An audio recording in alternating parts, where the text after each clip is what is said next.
Welcome back to Get Down to Business. So we know that so many Gen Zers may have decades of earning power and job growth ahead of them, but multiple surveys have shown that more than half worry about money not having enough and making wrong financial choices. And folks are seeking out emotional support for managing their money on at least a monthly basis. So many folks also have a side hustle in addition to their regular job. And that's why I'm thrilled to be joined by Nate Astle, who's a certified financial therapist with Beyond Finance and founder of Financial Therapy Clinical Institute. He's an expert in financial trauma. Nate, thanks so much for joining us on the program. Welcome. Yeah, thanks for having me. Excited to be here. Absolutely. So Nate, this is an important topic, and I have to start by asking, where did you catch this bug? Why are you interested in financial trauma?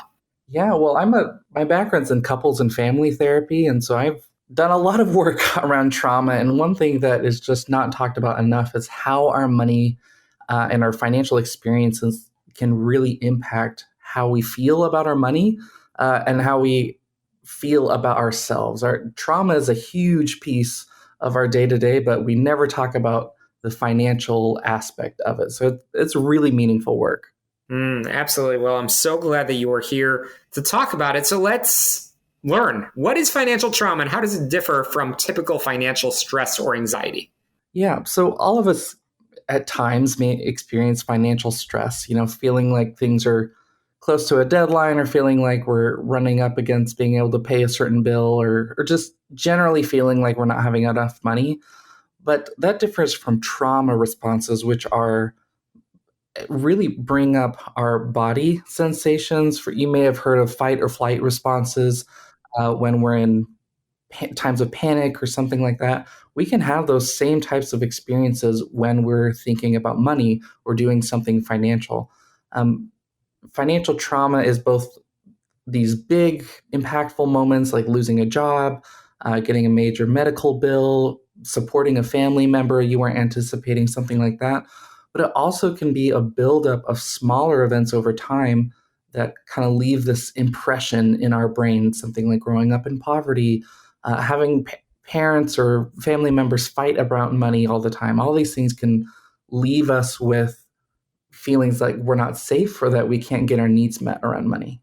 Absolutely. So, Nate, how widespread is financial trauma and who's most vulnerable to experiencing it? Huge.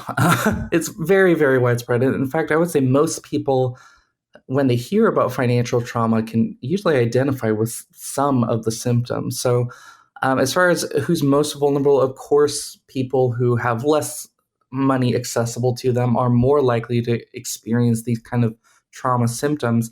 But honestly, trauma doesn't discriminate based on income level or anything like that. For a lot of different reasons, we can all have traumatic reactions to stressors around money. And it's because it's not just about the numbers. It's about our psychology. It's about our growing up experiences. So many things of impact whether money is something that triggers something inside of us. Absolutely. So what are some of the common signs or symptoms of financial trauma and how can it manifest physically and emotionally? So one of the big things that I look for with trauma is do the feelings and the reactions that we have match the data or the facts? For example, if I'm a little bit financially stressed, but I feel it like at a 10 out of 10, there might be some financial trauma going on there. So if I look at my numbers, I'm like, ooh, I'm overspending a little bit, but it feels like, the world is ending. There might be some financial trauma impacting how we're experiencing that moment. On the reverse, right? If I'm kind of putting my head in the sand, I'm avoiding my money, I'm not looking at it, I'm not thinking about it, and even though I kind of should be, and the numbers say I should be worried about something, but I'm just numbed out, that also can be a symptom of financial trauma. Oh, wow. Well, I'm chatting with Nate Astle again, a certified financial therapist with Beyond Finance, the founder of the Financial Therapy Clinical Institute, and an expert in financial trauma. What a fascinating conversation we are having. So I want to dive a little bit deeper into this, Nate. What are some of the underlying causes of financial trauma and how can it be triggered by different life events? Yeah. So the thing that separates a trauma from just a typical stressor is, do we have the resources that we need to take care of it? We can go through, honestly, you can think of it like a bank account. If we're making deposits every day into our mental health bank account, we can afford the occasional stressor that withdraws from some of those resources.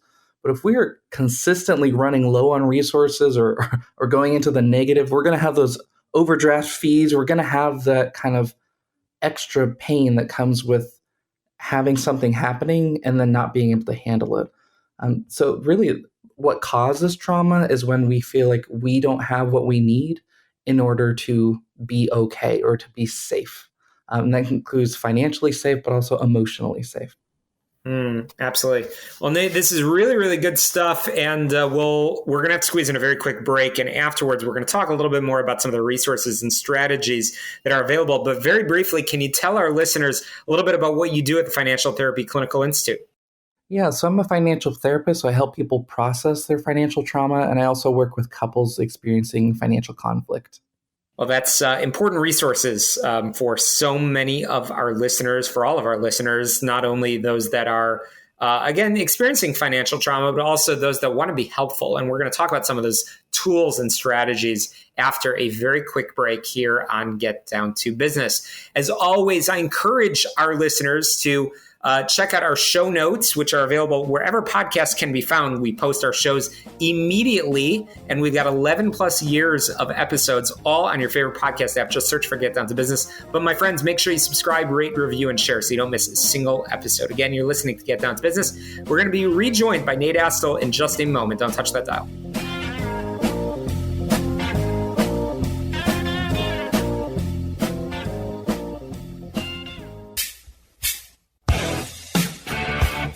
Hey, welcome back to Get Down to Business. Returning guest is Nate Astle, who we've been talking to over the past few minutes about financial trauma, which is defined as the psychological and emotional impact caused by financial hardship.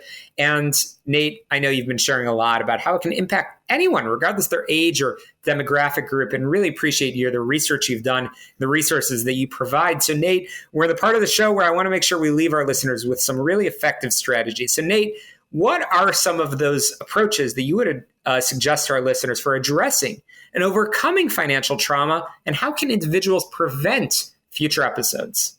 Yeah, so one of the best things that you can do is start slowing down your body. A lot of trauma responses live in our bodies. Our breathing increases, our blood starts flowing to different areas of our body. We might feel a heaviness in our chest. So the first thing we want to do is help our body get regulated before we start looking at what's actually going on with our numbers and the actual finances. One activity I really like is pretty easy to remember. It's 5, 4, 3, 2, 1. And you just look around and wherever you're at, and you name 5 things that you see, 4 colors that you see, name 3 things you can hear, 2 things you can smell or taste, and 1 thing you can touch. And you try to describe that texture of the thing you touch. The reason we're doing this is we are trying to remind our bodies that I'm safe, that there's no, tiger jumping out at me, trying to harm me. It's just numbers on a page. I can work through with these numbers. I can make choices, but I'm not actively being threatened the way that my body is anticipating that harm coming to me. When we're able to reconnect with our bodies, it makes a huge difference on actually healing over time. This is great stuff. And again, it is so important that our listeners, again, that in a moment we'll get you in touch with Nate Astle, but that you're taking, good notes on this, because we know that now from this conversation that financial trauma is so widespread. So Nate, in addition to some of those strategies, are there resources or support groups available for individuals struggling with financial trauma? Yeah, absolutely. There's quite a few resources. So if you're looking to get in touch with a professional, you can look at the Financial Therapy Association, which has a directory of different financial therapists. Beyond Finance works with people in financial trauma situations, especially if there's quite a bit of debt that's impacting the way you feel and think. And they also offer some group therapy sessions that goes along with that. So there's a lot of really good resources on healing from this. And working through it. But honestly, a quick Google search of financial trauma. My website has some free downloadable worksheets on mindfulness tricks and, a whole lot of different therapeutic techniques when working with financial issues.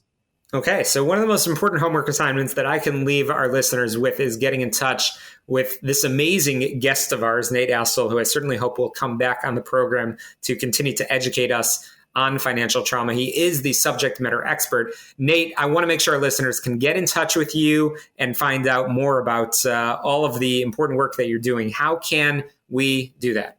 Yeah, so I'm on LinkedIn. But my business is the Financial Therapy Clinical Institute, and then I also work with Beyond Finance in providing group therapy support there. So Nate at financialtherapyclinicalinstitute.com. Feel free to shoot me an email. I'm more than happy to help however I can.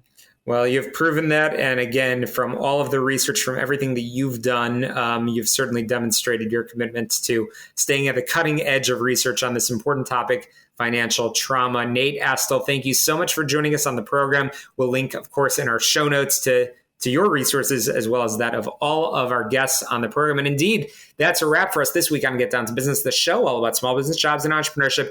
All of our guests have their information on my website, syklein.com. So make sure you get in touch with me. I'd love to hear from our listeners. And make sure you get on your favorite podcast app so you can be alerted when a new episode drops, regardless of where and when you might be traveling.